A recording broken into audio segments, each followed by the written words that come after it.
debug our games. Let's dive in and see how this works.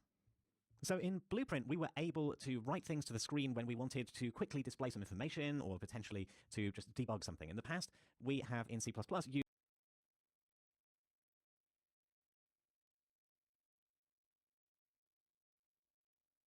Build failed. Come on. Come on.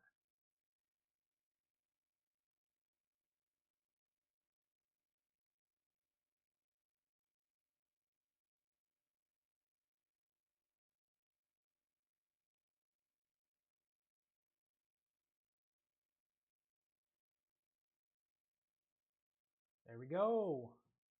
used a U property to do that, but we can actually do this using a log statement. And it's a little bit complicated in Unreal, which is why I've shied away from doing it until this point.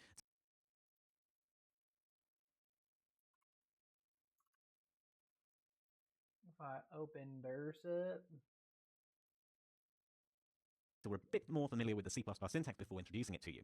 Now, the way it works is if you've got the extension here installed, the Unreal for snippets by Caps and Caps, this actually gets a little bit easier because you don't have to remember all of the complexity of the syntax. You just type ulog and it will pop up with an IntelliSense dialog like this saying ulog to help you write out the whole IntelliSense?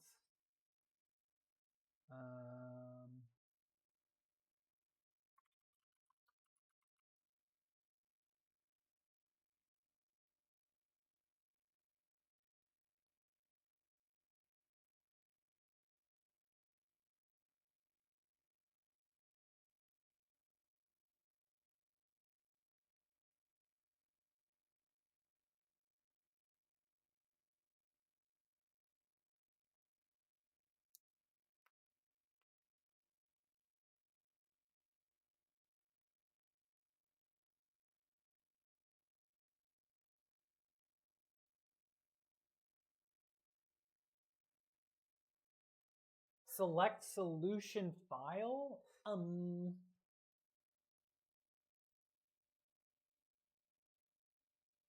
have a solution file. It's the workspace?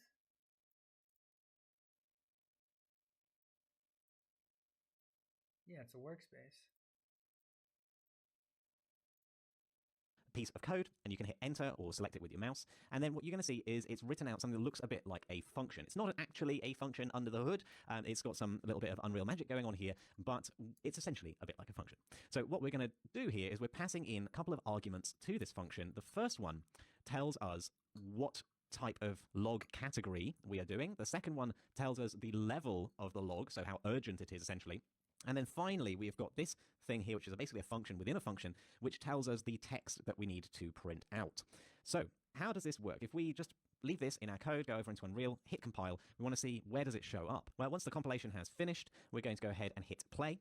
And what you're actually looking for is it's not going to be up on the screen here. It's going to be in the output log down here.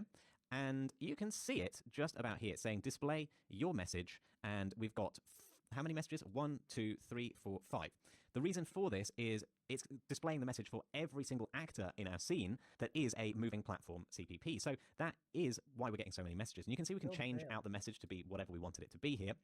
And we could also put some more information into this message, such as the start location or the name of the actor, things like that.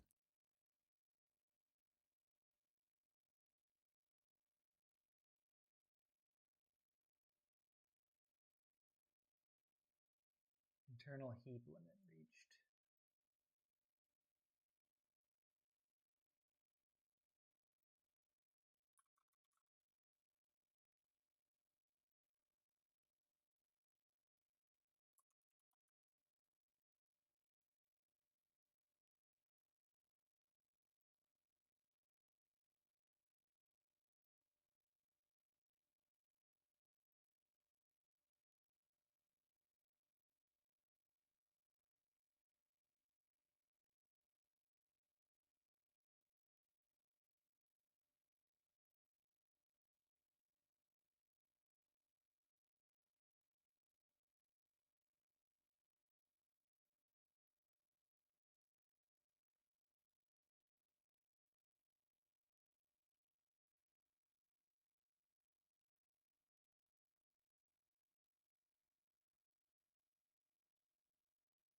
God darn it.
Clean up some space.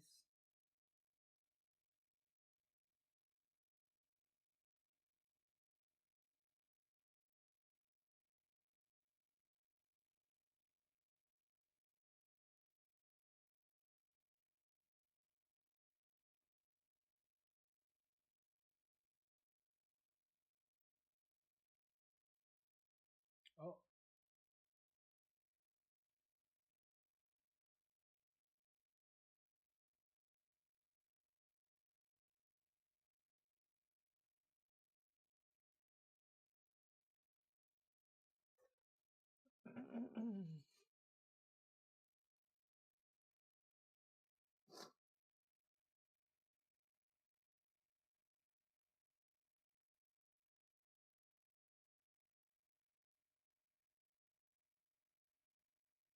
We can close this.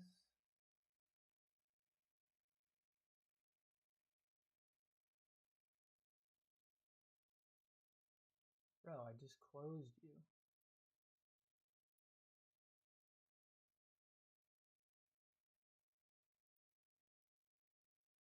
Succeeded. All right. Cool.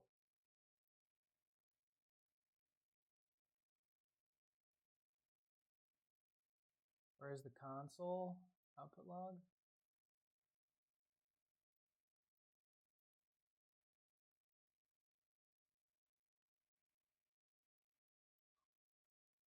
Display your message. All right. This is working now.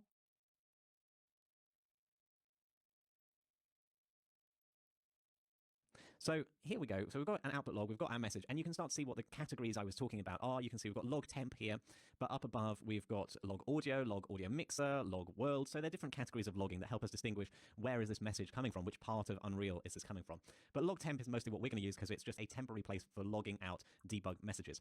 And then there's display. This is the default level, log level, but we can have messages be a bunch of different things. It can be display or any value from this table down here. So you can see display here, that prints a message to the console and the log file. We've got the log down here, which prints a message only to the log file and doesn't display it in the console. So this is for things where you don't really want it to show up so much, but might want to use it for debugging. If you're debugging someone's game and it ran on their machine, they're sending you a log file. Then you've got warning. This is for when things seem to be going wrong, and it prints it to the log console, and it is also in yellow. Then we've got error, that prints it in red, and then fatal basically prints it to the console and crashes the engine. So you kind of want to use this one as a last resort.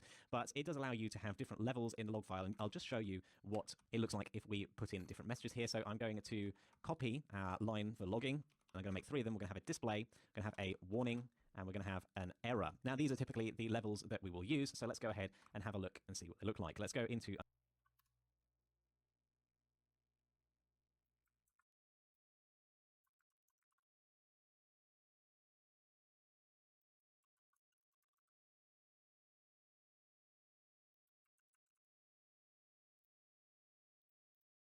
that we will use. So let's go ahead and have a look and see what they look like. Let's go into Unreal, hit the compile button, and let's stop.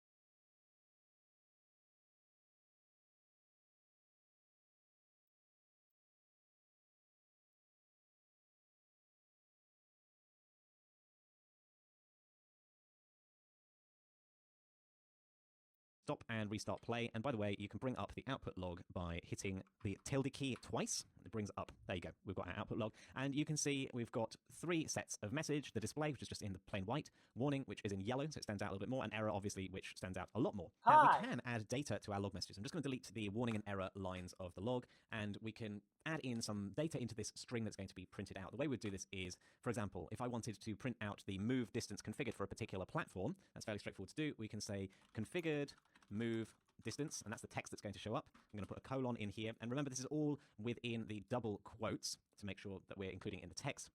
And then we can use a % sign followed by the F character. And you see that gets highlighted differently because this is what is known as a format specifier. It's something that comes from C all the way back in history.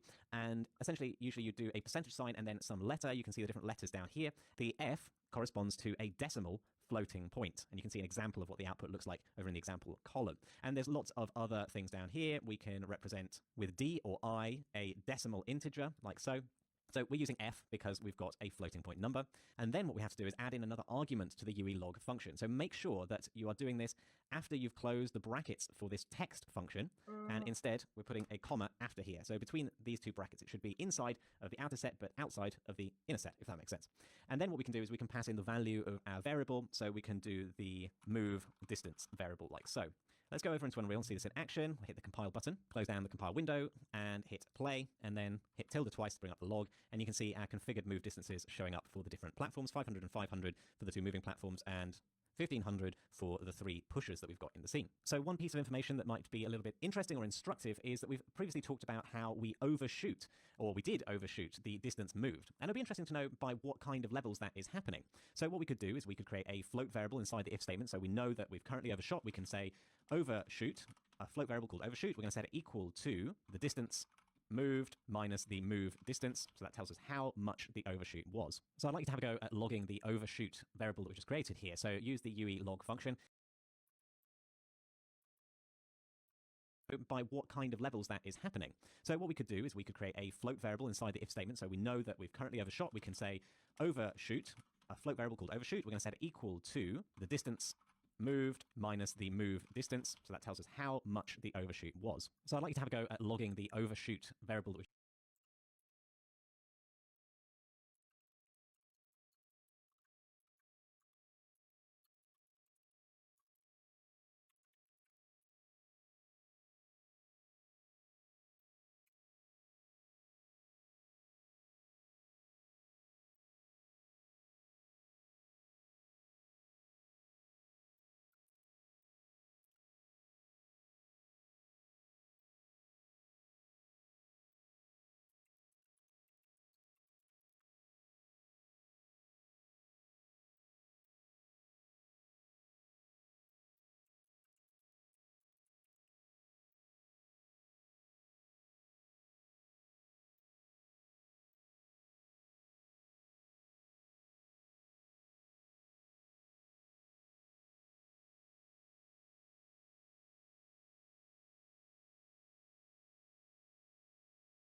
Quit delaying my process.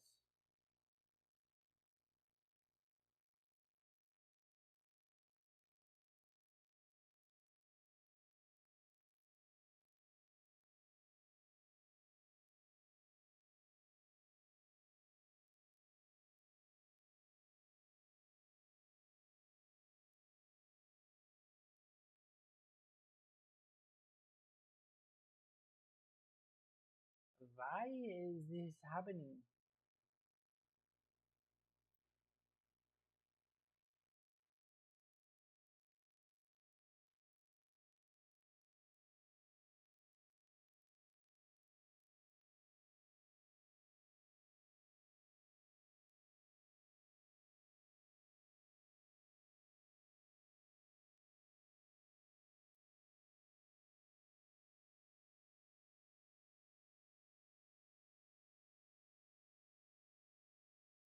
So much bloat.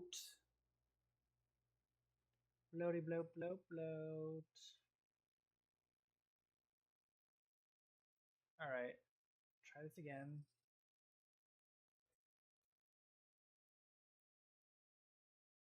There we go, come on.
Probably don't need Ubuntu on here.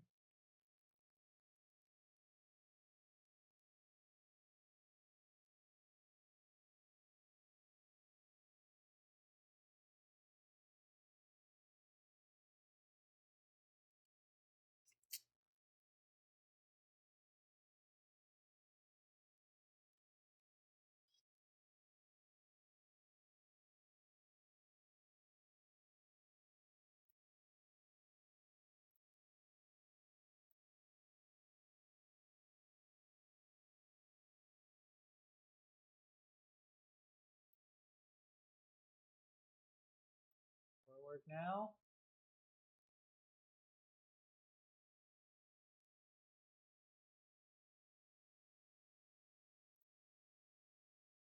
Build failed.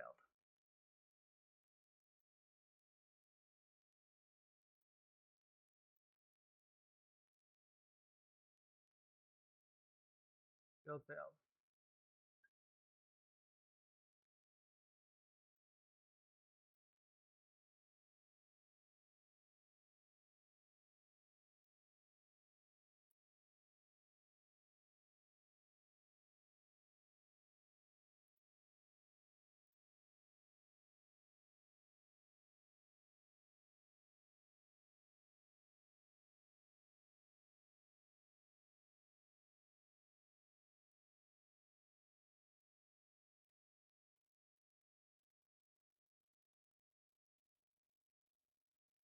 What are all these Intel?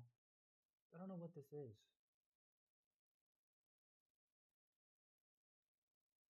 NVIDIA app?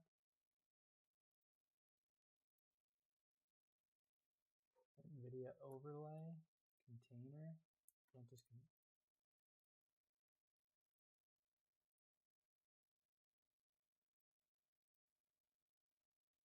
I close? No, I can't close this shit. All right, whatever.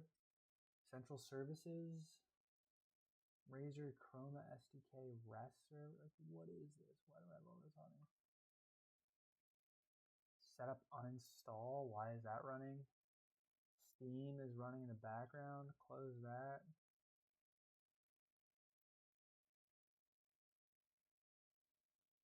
It just opened up.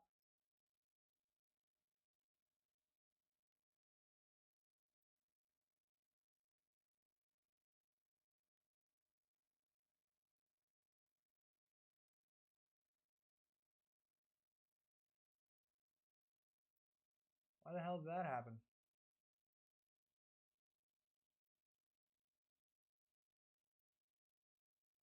There we go. 26 gigabytes free now. Let's see if this does 99% complete.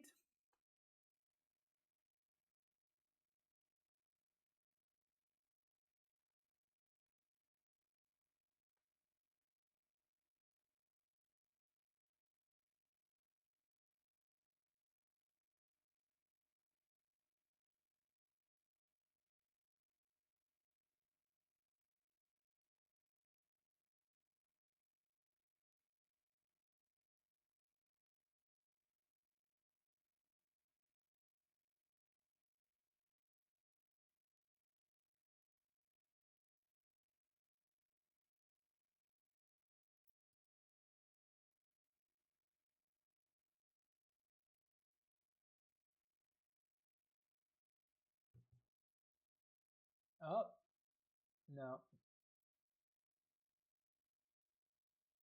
Please, please, please, let me compile. Dun dun dun dun dun dun dun dun. Please, please, please. Why is this taking a while? Dun dun dun dun dun dun dun dun. Heartbreak is one thing, my ego's another. I beg you don't embarrass me, motherfucker. Oh, Bill tailed. Alright, it's the same.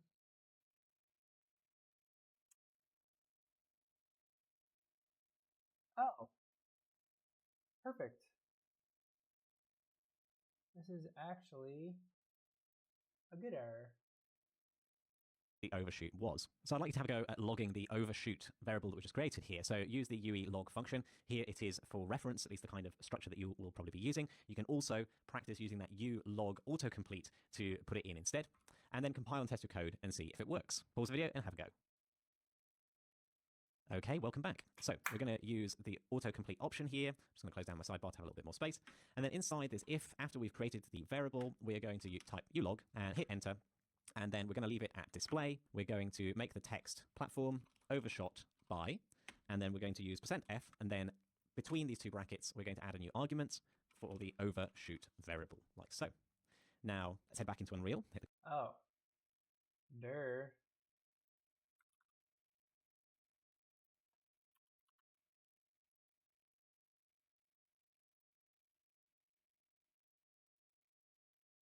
Pays to read the errors.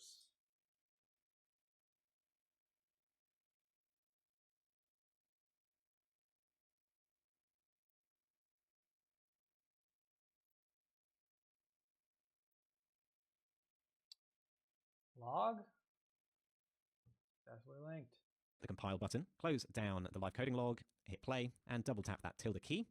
And you can see that every time the platform is turning around, it is printing out a log message and saying how many units it overshot by. You can actually see that in a lot of cases, it's overshooting by quite a noticeable amount of units. 3 units or 0.5 units. That's basically 0.5 of a centimeter, 3 centimeters. It's enough that over the course of your game, these platforms could have been drifting. And that's great that we've implemented a fix for that already. Great stuff. So hopefully now you've got another tool in your arsenal for trying to figure out what's going on inside your code. And later on, when you are feeling more confident in making your own code, trying to figure out what's not working so well.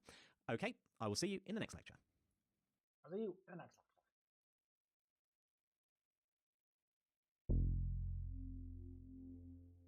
Hello and welcome. In this lecture, we're going to be looking at how we can add dynamic text into our log messages using strings in C++. So let's dive in and learn about strings in C++. So we've seen how to print out some simple things from our UE log, but what if we wanted to print out some more text, something like the actor name, for example, or even something more complicated, such as a textual representation of a vector?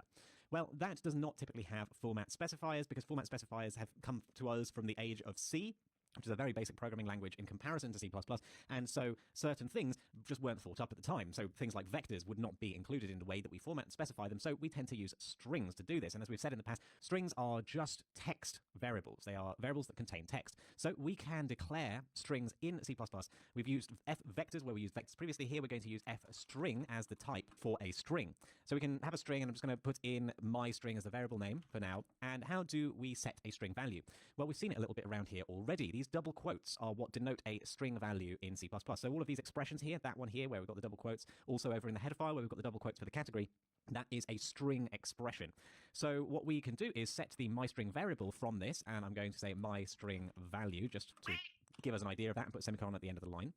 And then how can we show this in a log statement? So I'm just going to remove the move distance from here as an argument to the UE log, and I'm going to change the text in the log message to say, here's my string, colon, and then instead of the f specifier, we use %s this time to denote the string that we want to print out, and then the argument we pass into the UE log function, again between these two brackets, is going to be my string.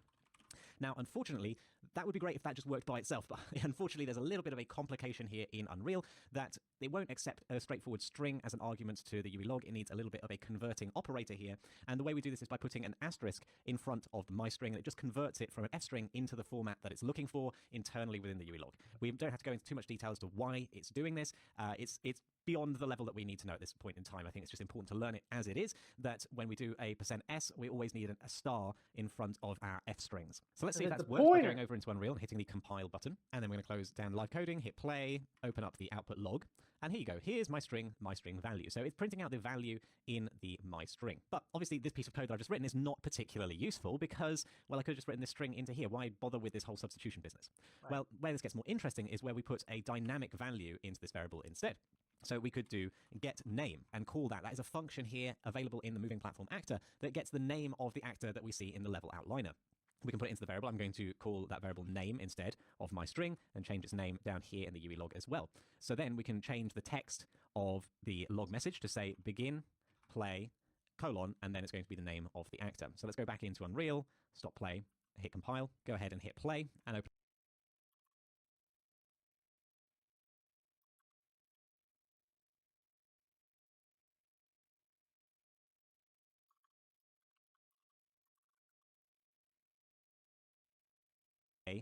Colon, and then it's going to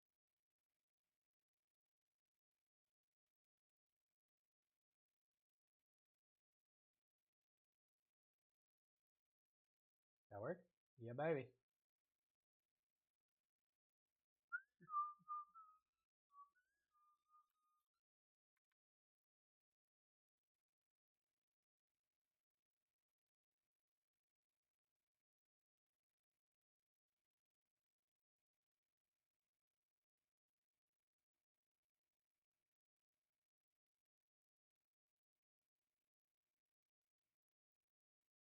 be the name of the actor. So let's go back into Unreal, stop play, hit compile, go ahead and hit play, and open up the output log, and you can see we get the messages begin play, moving platform 1, begin play, moving platform 3, pushing cube 3, pushing cube 5, pushing cube 7. So we've got begin play and all the names of the different actors. Now this can be very useful because later on down the line where we're printing out our overshoot distance, it's not always clear who is overshooting in this case, because they're all getting messed up together. So being able to print out the name of the actor that is producing the log message can be really helpful in pinpointing where a problem is happening. So I'd like to challenge you to log the name with that overshoot log so that we are going to see who has overshot and by how much. So you're going to add a variable for the name of the actor to tick, like we did in begin play. You're going to get name into it. and you're going to add a %s specifier somewhere, anywhere you like, into your log message where we're printing that overshoot, and you're going to add an argument for that name. We still want the overshoot variable in the list of arguments, but after or before that one, you're going to have to put the argument for the name as well. And it's important here that the order of the arguments matches the order of the specifiers in your message. So if you put %s before %f, then that's the order the name should go, before the overshoot. Or you should do it the other way around if you've done the other. And don't forget to add the star before your variable name to convert the string into something that the UE log can use. Pause the video and have a go. Okay, welcome back. So we're going to start off by getting a variable, and this isn't strictly necessary, but we are going to use the variable just for simplicity's sake and keeping that line a bit shorter. So we're going to have an f string called name, using uppercase letters usually to start our variable names. We're going to do a get name into that variable, and then we're going to use it as an argument. But where am I going to put my format specifier in the log message? Well, I'm going to put it as the first thing in my log message to kind of make it clear that this is a log message coming from this thing. So I'm going to put %s first, and that means that my argument needs to go before the overshoot argument. So we're going to get the name, put it in here, and we need to put an asterisk in front of the name in order to convert it appropriately. Now let's go back into the editor, stop playing, hit recompile, close the terminal, hit play, and open the output log. And you can see that we're starting to get our tick messages coming through. Got pushing cube, overshot by 1, pushing cube, 1, 1. So you can see here, you can make a conclusion that we couldn't make before, which is that the faster moving platforms, the pushing cubes, are the ones overshooting by more, whereas the moving platforms seem to be overshooting by less, which is what I would expect, but it's good to see it confirmed here in the logs. Great stuff. So that's it for our little logging diversion. Hopefully you found this interesting, and I will see you in the next lecture. In the next lecture.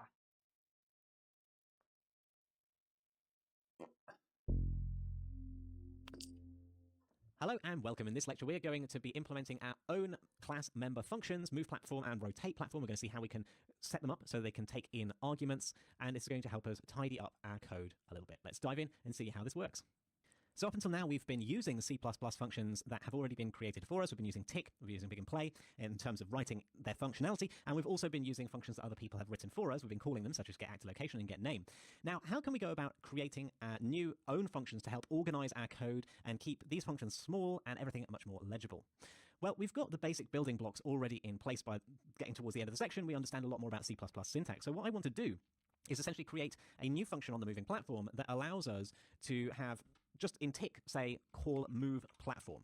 Why do I want to do that? Well, because being able to make a function call like this called move platform, it really speaks to what we're trying to do. At the moment, we've got a lot of stuff going on in tick, and I'm not entirely clear why we are doing all this stuff if I just come and take a glance at it. If I went into tick and saw a function that says move platform, well, then suddenly I have the context for what all this stuff should be doing, and I don't need a single comment to tell me what's going on. And this is going to be particularly useful when we add into the mix the possibility of rotating the platform as well. So how do we declare functions? Well, the declaration aspect is done over in the header file. That's where we basically say, heads up to C++, we're going to have a function that's going to look kind of like this. And then over in the C++ is where we actually define the function. We give it the body. We tell it exactly to C++, this is how the function works. And let's have a look at how we can do this. We've got a few examples of functions, and we've got Big and Play, we've got tick, and it's a good point in time for us to look at the different sections that we've got in our header file. We've got public and protected being mentioned here, and public being mentioned again. Now, what does this mean? These keywords with the colon at the end basically define a section of accessibility. These functions, where can they be accessed from? We've seen over in the getSafeNormal, this is a function that we're calling on an f vector, but we're calling on it from another class, not from within an f vector. So this means that the accessibility of this function needs to be public. Now, we'll leave aside protected just for the minute because it gets a little bit more complicated there, but there's another type of keyword that we can use, which is private. So I'm going to add, after tick, I'm going to add the private keyword. Notice that I don't indent these sections. And we're going to put a colon at the end. And that means that everything that comes afterwards until the next section, the next keyword that I put in here, is going to be private. So that means we've taken all of these variables and said, hey, no other class is allowed to touch these. And that's usually the best practice. We haven't done it up to this point because I didn't want to get things a little bit too confusing for you. But variables in classes should generally be their own business. It's one of the core tenets of object-oriented programming that we leave classes to manage their own variables, and we only access them using functions that the class denotes as being public. So what we're going to do here is we're going to add some more private functions in here because we don't want something like move platform to be called from outside of the class. We want it to be managed by our own tick function. So how do we define a private function? Well, we put it in a private section. So we've got our private keyword up here. I'm going to put it after our variables, however. And we start off with the return type. And if our function doesn't return anything, we just type void to indicate that there's no return coming out of this function. Then we give it a function name. So we had move platform was what we wanted. and then we give it some parentheses to indicate that this is a function. Open and close parentheses, and then a semicolon to finish off the line and say, okay, that's it. That is the function that I want to declare here in the header file. And all that does is says this is the shape of the function, this is the return, this is what parameters it takes, and the name, and which class it belongs to. Now, to actually give it an implementation, we have to define it over in the C++ file, so let's go over there. And at the end of the file, just outside of any curly braces, this is where we do it. We start again with the return type, so that's going to be void. Then, because we're inside a C++ file, we're not inside the curly braces of a class, we have to use the scope resolution operator to say that we're trying to define a function from within the moving platform class. So we type the name of the class, which is a moving platform, remembering that a prefix is there to say that it's an actor. Then we use : the scope resolution operator, and then we use the name of the function we're defining, which is move platform. And then we use the same set of parameters as we did in the header file. In this case, we had an empty set of parameters, so we just have the parentheses. And then, instead of putting a semicolon at the end of this line, on a new line, we put an opening curly brace and a corresponding closing curly brace. And between these curly braces is where we put the code for our function. Fantastic. So what I want to do now is try and say, well, all of this functionality we've got here, and in fact, I'm going to delete the comments because we no longer need them. They were the pseudocode we used to implement this, but now it's kind of served its purpose. We understand what the lines of code are doing. I'm going to take everything but the move platform function out of tick and copy it and paste it into our move platform function instead. So this should work pretty much the same, because when we go into tick, we then call move platform and it just runs the same piece of code, except now we've bundled it into a function and it makes it easier for us to read and potentially reuse in the future. But if you do this, you will notice there is a problem. We are accessing delta time, and that is a parameter we no longer have access to because it was a parameter passed into tick. So if we want to get hold of that, we do need to have a parameter in our function.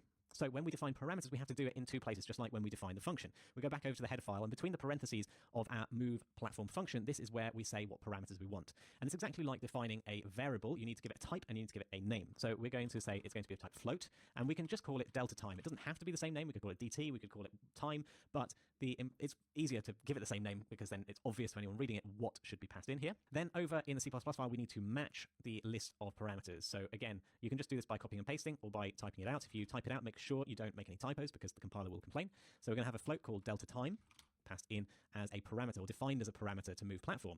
But we haven't actually passed it in as an argument to move platform in tick. And you'll see I've got a little red squiggly line here. If I hover over it, it says there's too few arguments in the function call, because I've defined it in the header file and now in the C++ as well as requiring one parameter of type float. So I must provide that parameter. So I'm going to make sure that the parameter I'm providing, the value that I'm providing, comes from the delta time variable, or delta time parameter from tick. So we're threading the value gets passed into tick, it then gets passed into move platform and ends up in our parameter in the move platform function, where it can be used to execute our move platform functionality. So I'd like you to create your own rotate platform function that we're going to call from tick. So you're going to add it to the header file like we've done for our move platform function. We're going to add it to the C++ file in the same way as well. So take your hints from the way we did it for those functions and then call it from the tick function. Make sure you pass in delta time and you define any parameters to allow you to pass in the delta time, and implement the body of the rotate platform so that it logs out a message. It's not actually going to rotate the platform yet, but as a placeholder to make sure that that is actually getting called.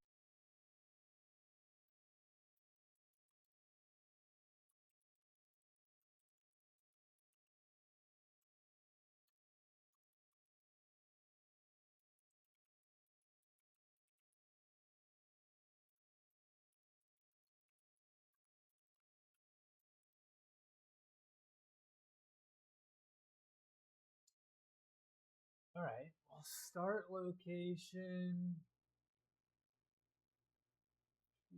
Fine.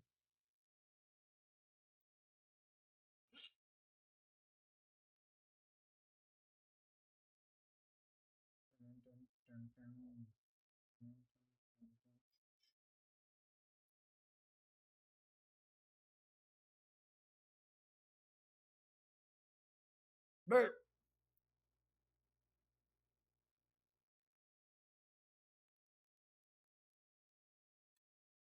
oh, it's called a moving platform test 0.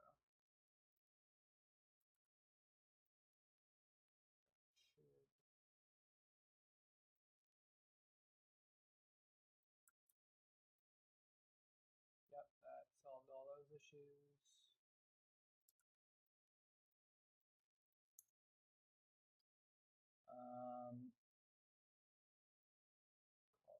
Tick function pass.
Can I see?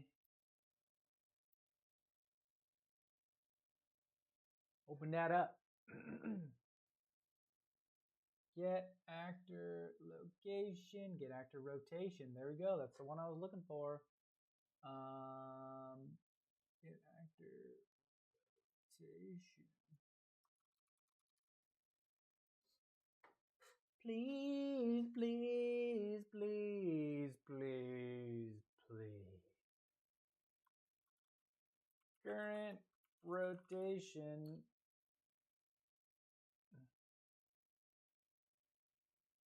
Where's platform velocity?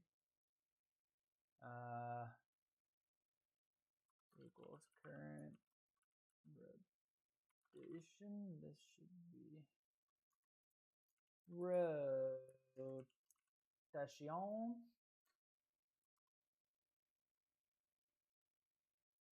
Flat.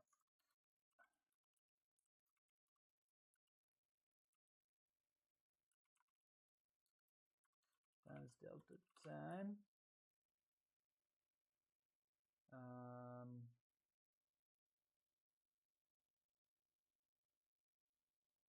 think I need to declare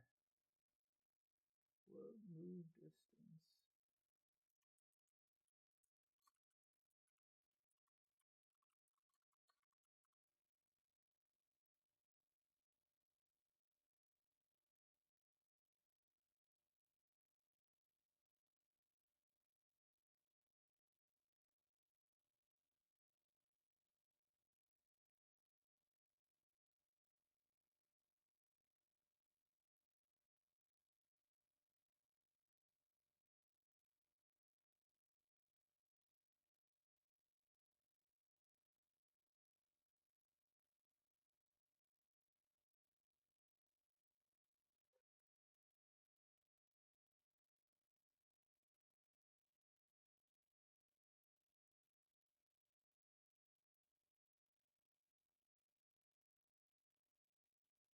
Oh, it's an F rotator.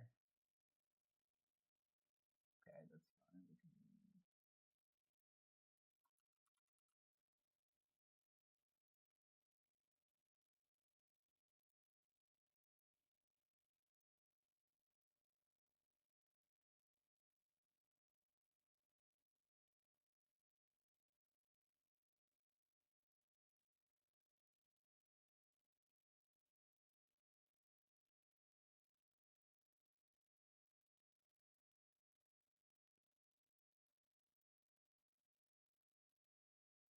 current rotation should be.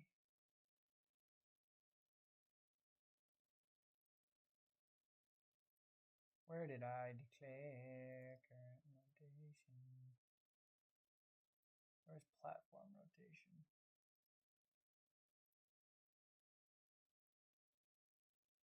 Rotator.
All right, I mean, I think that should work.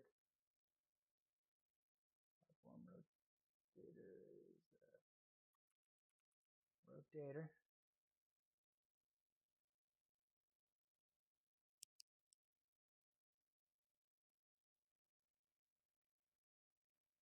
Let's just try it.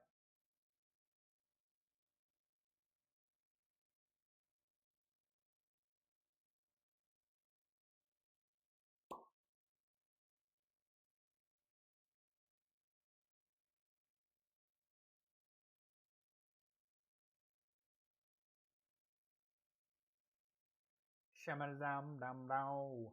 Shamalam dam dow. Print a log message using the UE log that we've learned about. Pause the video and have a go.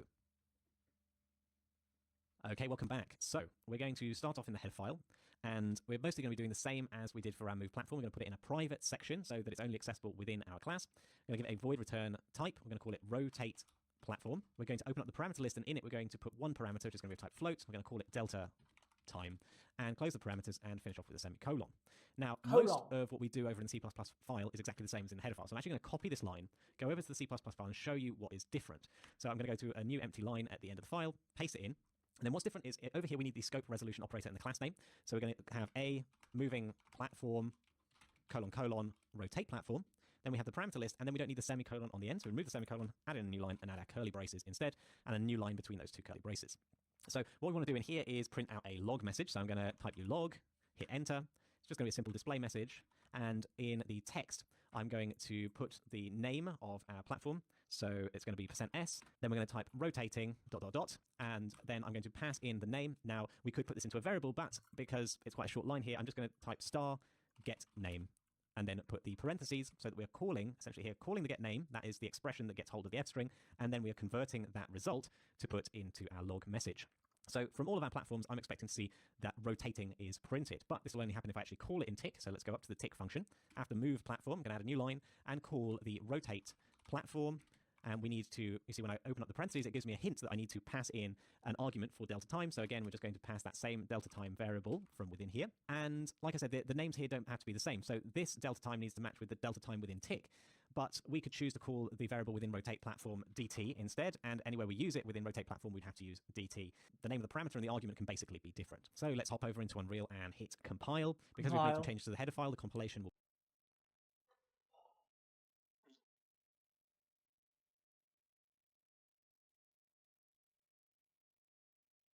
I don't have a get name.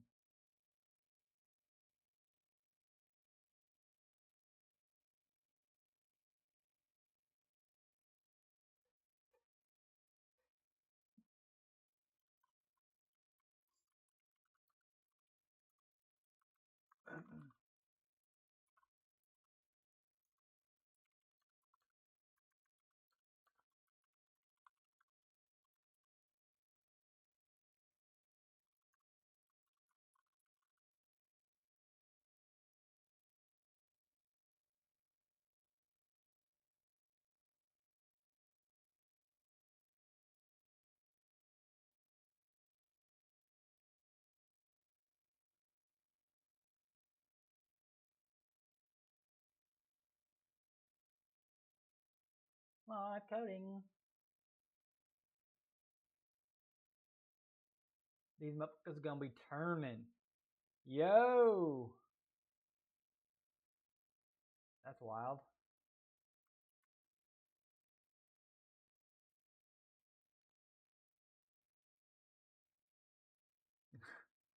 Will be slightly longer than when we just changed the C++ file. And once that's completed compiling, we're going to go ahead and hit play and open up the output log. And you can see that we are indeed displaying log messages about each of the platforms rotating. So it looks like our function is effectively getting called in tick. Great stuff. Now we understand how to create our own functions that are members of a class. It's a very useful tool for reusing our code, but also for organizing it, just like it was in Blueprint. I'll see you in the next lecture. I'll see you in the next lecture.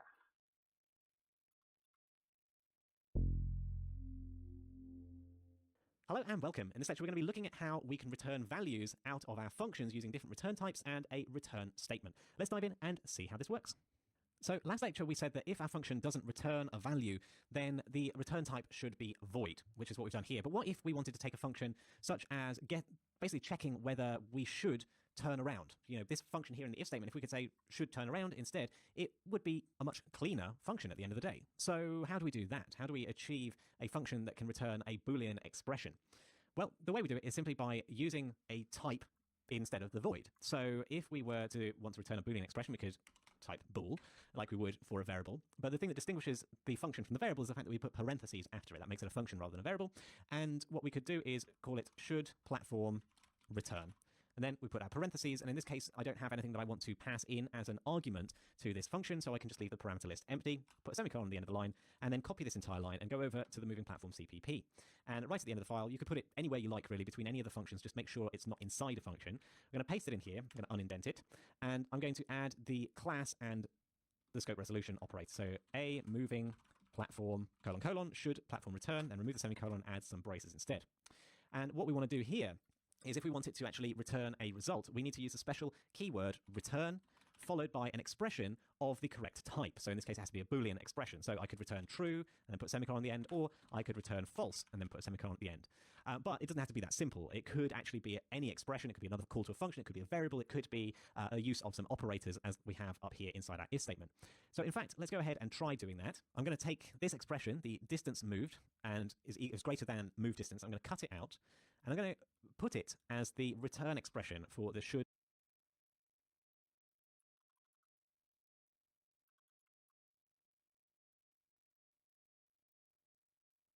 platform return function. You notice it's going to complain here because distance move isn't a local variable within our should platform return function. So we're going to have to move some more things over. But before we do that, I don't want to forget to put a call to the should platform return in our if statement. So should platform return, and then remember to put the parentheses so the function actually gets called inside our if statement. So now it's starting to read a bit better to me. If platform should return,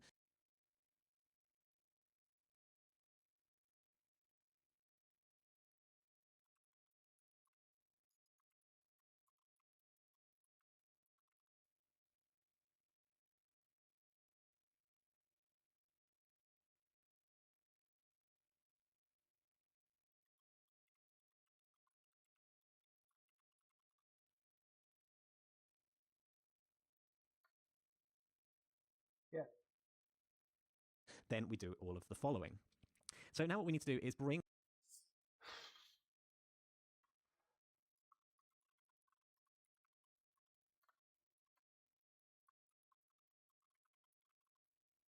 across the distance moved variable that we've got in move platform. We don't actually need it inside move platform. I'm going to cut it out and bring it and put it on the line before our return statement. Usually the return statement is the last thing in a function because once you've returned out of a function, you actually don't do anything else. If I were to put something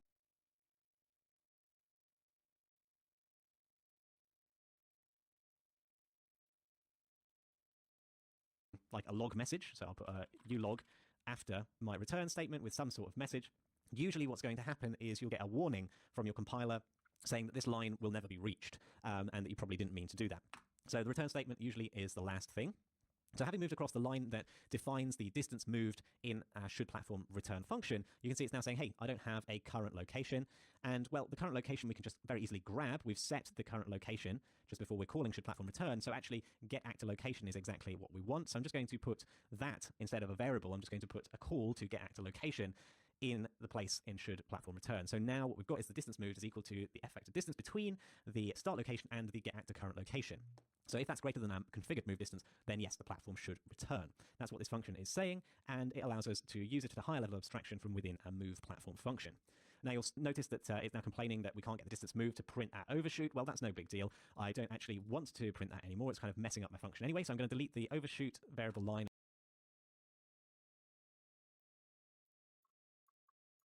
I'm going to delete the get name line. I'm going to delete the log message because it was only there temporarily, hence the log temp name. So now our move platform function is starting to look a lot cleaner.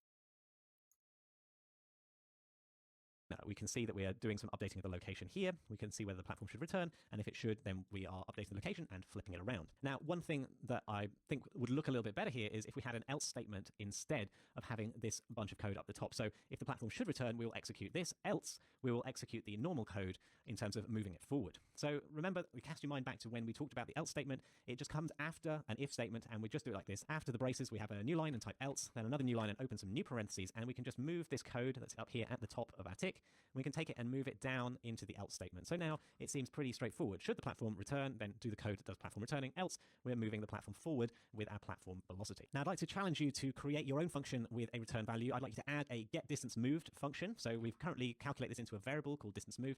I'd like you to replace that with a call to a function instead. So it should return a float because that's how the type of distance move.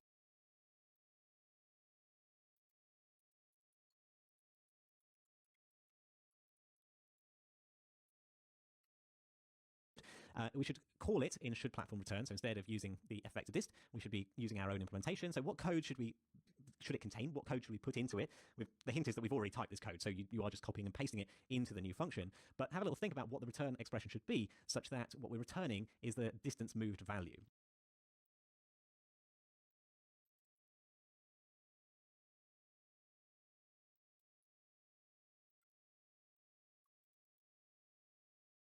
Please, please, please, don't prove I'm right.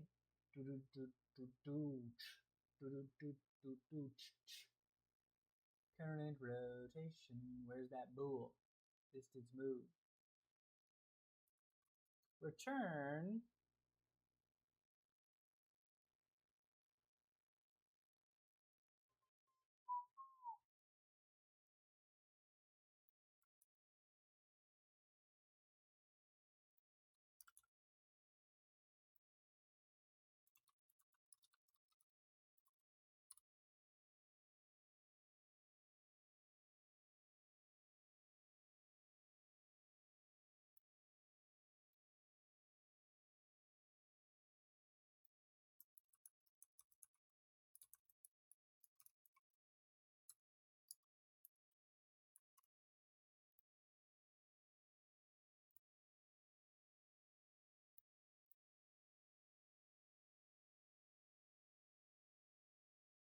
Pause the video and have a go. Okay, welcome back. So let's go over to our header file. We'll add a new function here with a float return value called getDistanceMoved. And then we're going to have no arguments in the parentheses. And then we're going to go over to our moving platform CPP. We're going to add in a float, a moving platform, : distance moved, or get distance moved, I should say, parentheses, and then we'll put a new set of braces on the next line. And what we want to return is literally just the expression we're using to create our distance moved float. So I can cut that out and paste it in here. So it's f-vector : dist, start location, get actor location, and put a semicolon at the end of that line. And that means that in should platform return now, instead of having this distance moved variable, I'm going to delete that line that's half completed. We're going to return get distance moved, parentheses, is greater than the move distance. So we've kind of taken what was going into a variable and pulled it out into its own function instead. And this means that whenever we want to refer to the distance moved, if we did want to have kept that log message in move platform, then we can easily just call the function getDistanceMoved from any of the functions in our class. Great stuff. So in this lecture, we've learned about return statements and return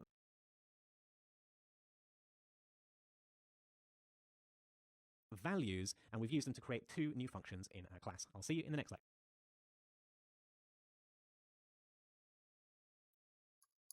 Return value optimization.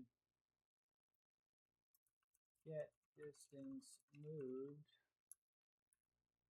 Move distance. Lecture.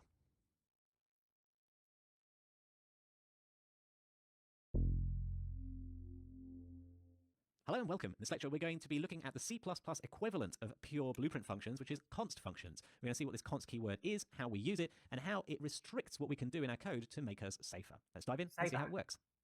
Over in Blueprint, we were able to make a function pure, and that meant that we could take away the need for the execution pins. Now, in C++, we can do something a little bit stronger, which is to make a function const.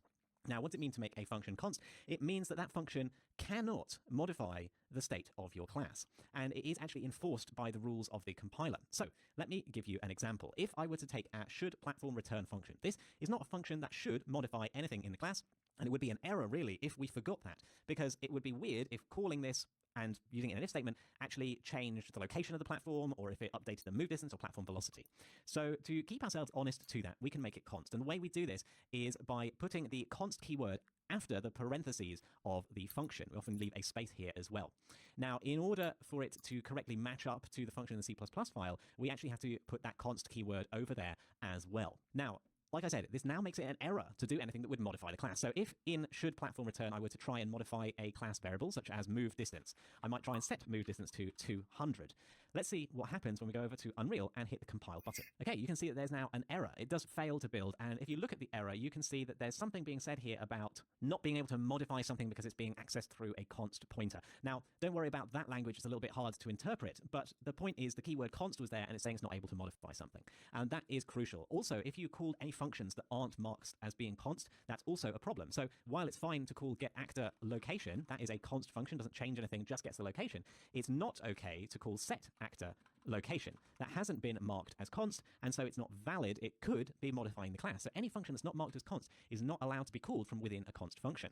And so you can see a problem emerging. We can't actually call getDistanceMoved from within our should platform return because should platform return is const, but getDistanceMoved hasn't been marked as such. So a quick challenge to you, get the distance moved const, make getDistanceMoved const. So in the header and CPP.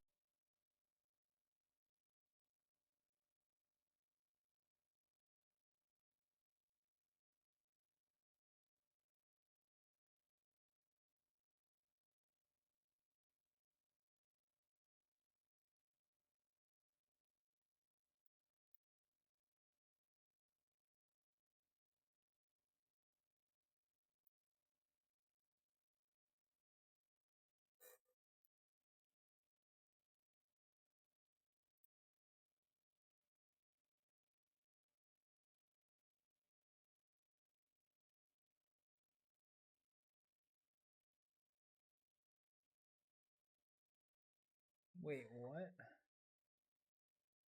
Ugh.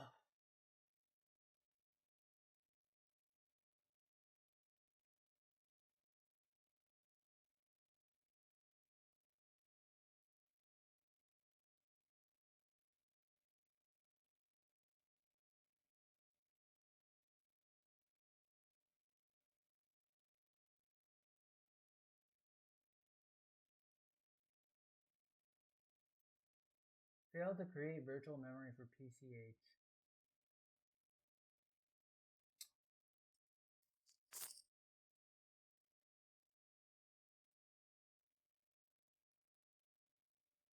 Internal heat limit reached. Okay. That is the error that I was seeing before. CPU is running overtime right now.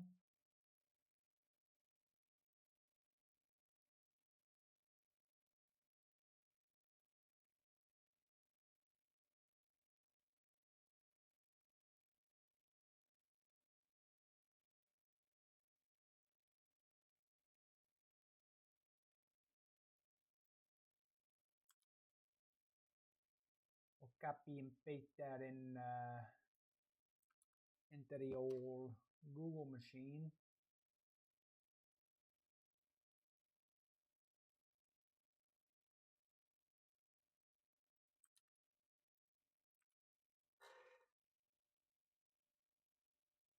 Wait, what?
All right, so it's essentially saying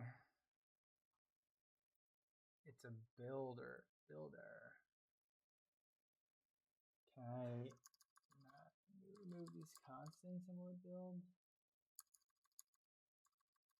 I forgot to try to compile after the last one.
Do I not have enough free space?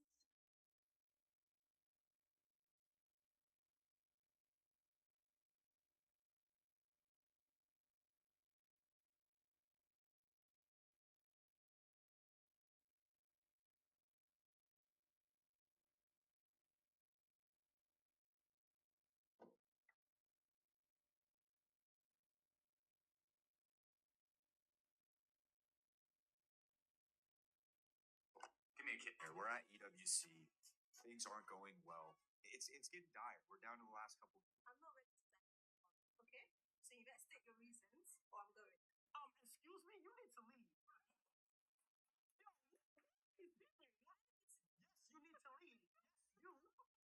What? Yes, you need to leave. Yes, you. Hi there, I'm Harry. Hi. Nice to meet you. What's your name? Amy. Oh, wow. Oh, tasty. Finally.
Starting to get a little hungry.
Please, please, please.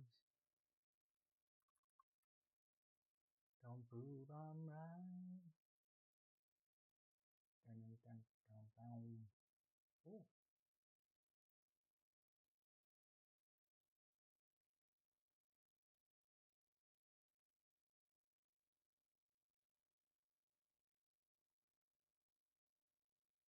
Makeup so nice.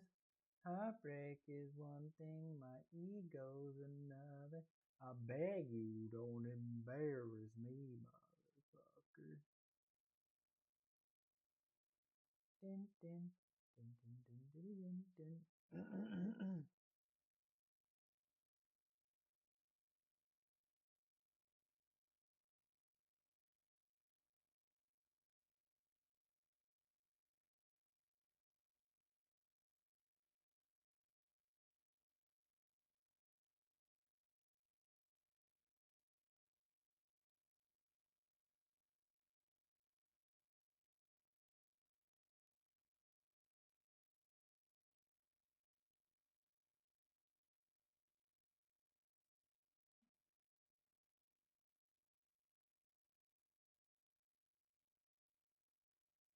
Please, please, please.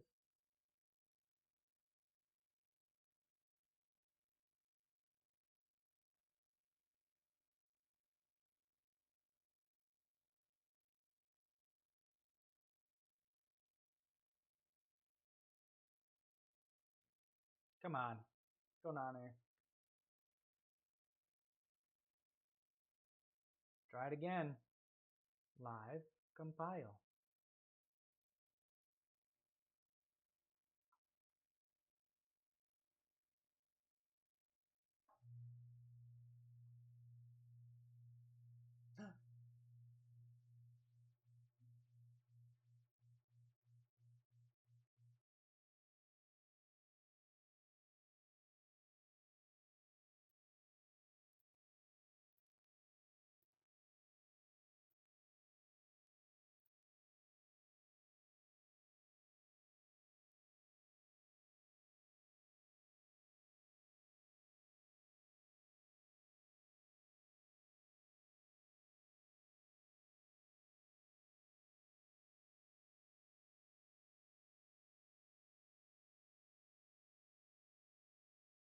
Alright, so there is an issue with the code. If should platform return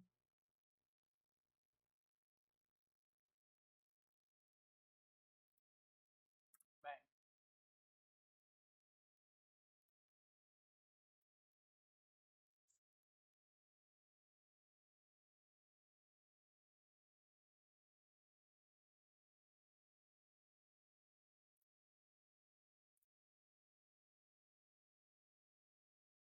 What the fuck?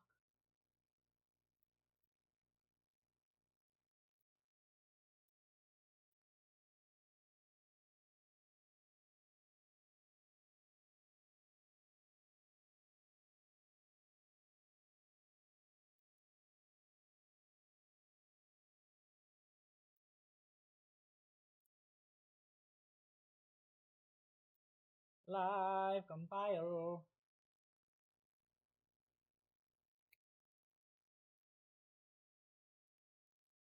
Let's just try to build from here.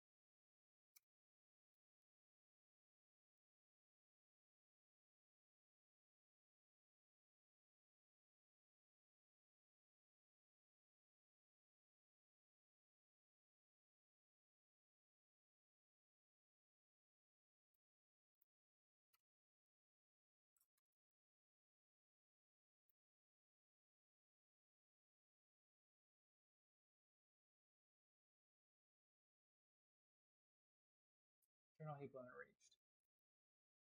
Oh boy, that's so annoying. I need more heat.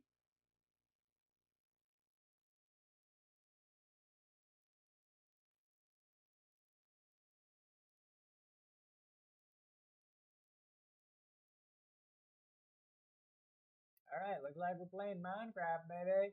Woo!